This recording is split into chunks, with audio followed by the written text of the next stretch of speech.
Okay, here we go. Relations and functions. So a relation is a set of ordered pairs. So down here, this is a relation. Okay, so we just put some numbers together and we pair them together. That's a relation. A function is a relation in which for each distinct value, the first component, there's exactly one value that it matches to the second component. So I call it my function machine. Okay, um, let's say we have our function machine. Okay, and it has an input and it has an output. Okay, and when I put something in, something else comes out.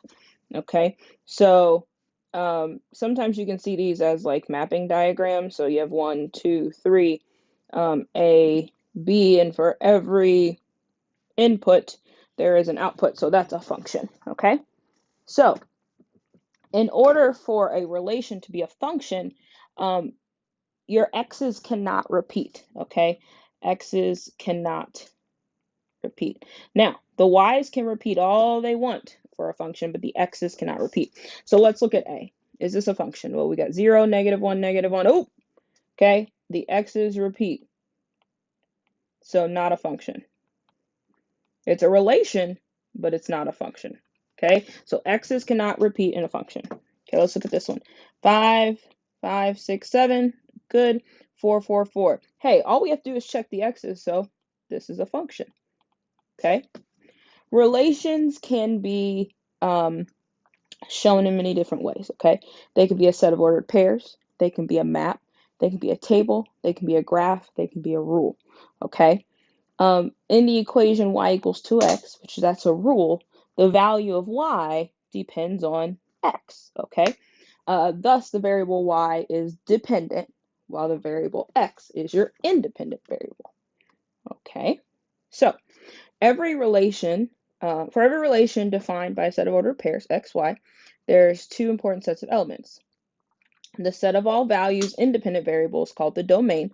So the domain is all the x's. I can put it in a function without breaking the rules, and we'll talk about the rules later. And the range is all the y's you can get out. Okay, so that's why the range is dependent, because like we can't really determine what's going to happen with the range, okay, without knowing what's going to happen with the domain. The domain has the rules, the range just goes along with it. Okay, that's what's important. All right, so given the domain and range of the relation represented by the table below, determine whether the relation defines a function. Okay, so here's my domain 0, 1, 2, 3, 4. The x's do not repeat. Okay, cool. For every in, there's an out. Perfect. This is a function. Okay, so it's talking about the number of gallons of gas and the cost for that. Okay, perfect. It's a function. All right, now I'm going to give the domain and range for this function.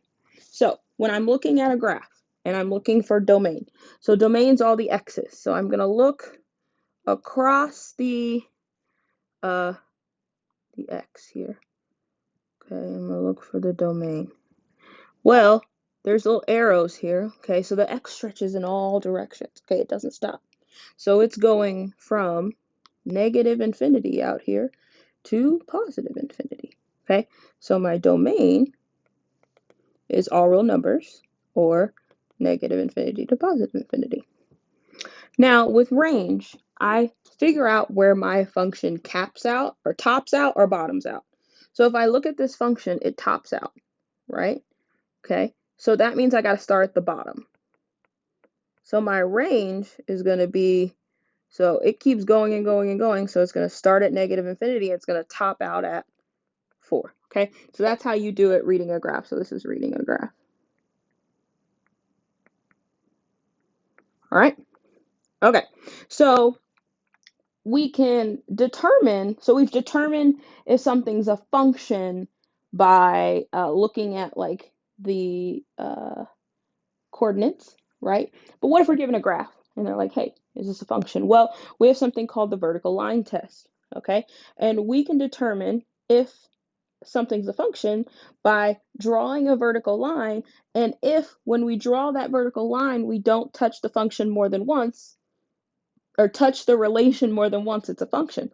So, vertical line test. Look at this. This is a hyperbola, okay? I drew a vertical line here. Oops, went through it twice. So this is not a function, okay?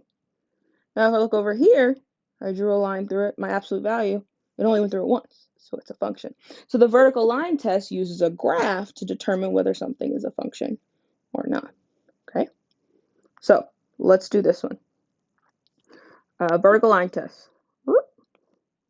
It only went through it once. Cool, passes the vertical line test. So this is a function, all right? Cool. All right, let's talk domain. Now, domain in an equation. This is when things get a little messy, okay? There are two rules for domain, okay? We cannot have any values that make the denominator equal to 0, okay?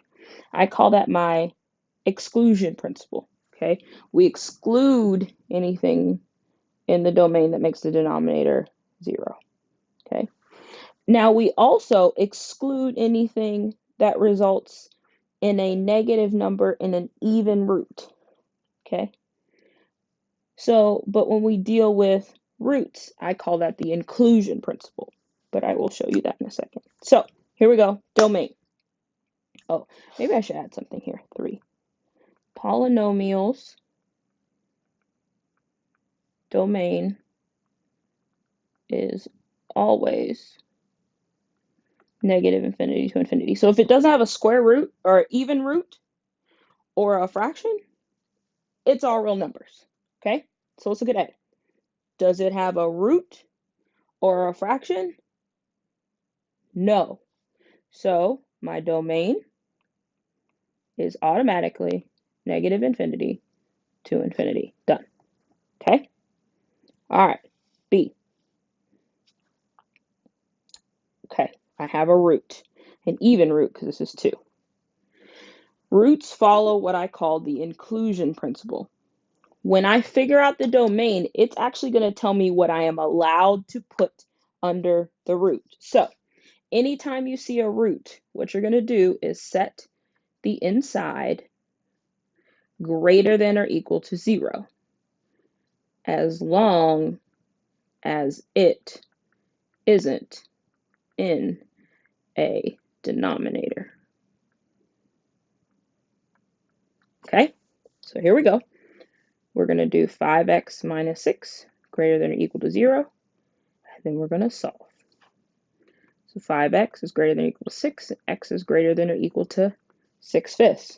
So that means I can put any number I want in there that's greater than or equal to 6/5. So then we write that in interval notation, and that tells us our domain. Okay, so our domain is going to be 6/5. I'm starting at 6/5 because if I were to do my chart, right, or my graph, my number line, sorry, 6/5. Everything to the right is greater than. So bracket 6/5 infinity parenthesis. Okay. All right. C, fraction. A fraction is what I call the exclusion principle. Okay. When I solve, it's going to tell me what I cannot have in the domain. Okay. So what I'm going to do with that is I'm going to take the denominator because that's the only thing that's a problem. The denominator is the problem. I cannot have 0 in the denominator. So let me figure out what would make the denominator 0. Oh, I want to write first, sorry. So set denominator equal to 0. Solve. This value is excluded in your domain. Okay? So here we go. Denominator, x plus 3 equals 0. x equals negative 3. Excluded. Cannot equal negative 3. I can have everything but negative 3. So what does that look like on a number line? Open circle. I can have everything to the left. I can have everything to the right. I just can't have negative 3, right? So here we go. My domain. Parenthesis. Negative infinity. Comma. Negative 3. Parenthesis. Union. I'm running out of room. Parenthesis. Negative 3. Comma. Infinity. Parenthesis. Okay? So that's the domain. So square root or even roots, inclusion principle, fractions, exclusion principle. That's 2, 5.